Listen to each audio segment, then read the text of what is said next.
C'est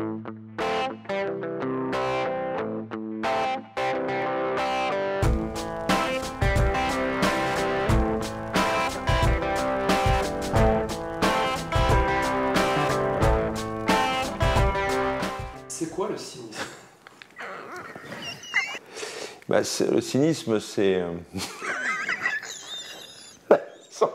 Tu poses la question, mais alors c'est quoi le cynisme?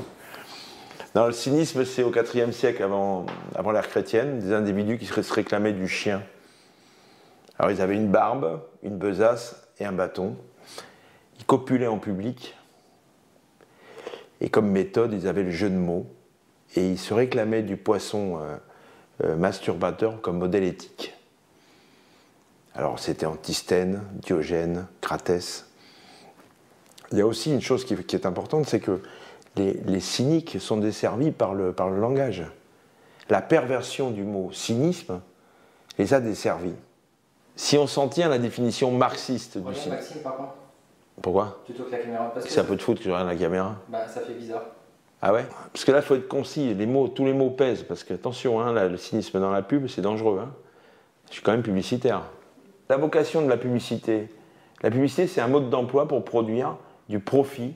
Donc, du côté marxiste, oui, la publicité est cynique. Ce que Marx a appelé dans le Capital le cynisme capitaliste. Pascal, à votre avis, pourquoi la publicité devient de plus en plus cynique? Est-ce que la publicité est cynique? Pour les marxistes, oui. Le cynisme capitaliste. Donc, je pense que c'est lui faire trop d'honneur de dire qu'elle est cynique. Comme je le disais précédemment, il y a une perversion du langage qui a desservi les cyniques.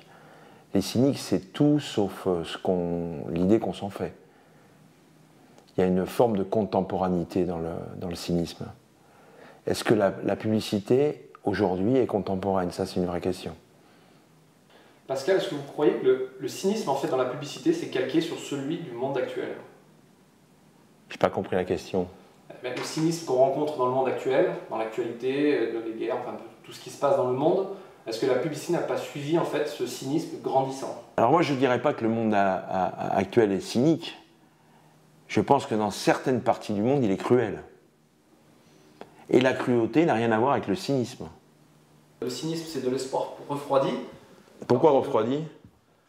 C'est un espoir qu'on a au départ, et puis quand on perd cet espoir, en fait on devient cynique. C'est un peu la démarche humaine. Et donc, une fois cet espoir étant refroidi, comment le faire renaître?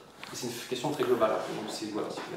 Alors, pour faire renaître votre cynisme, le cynisme des gens, c'est tout simplement, c'est très clair, faut faire comme eux, il faut vivre dans un tonneau.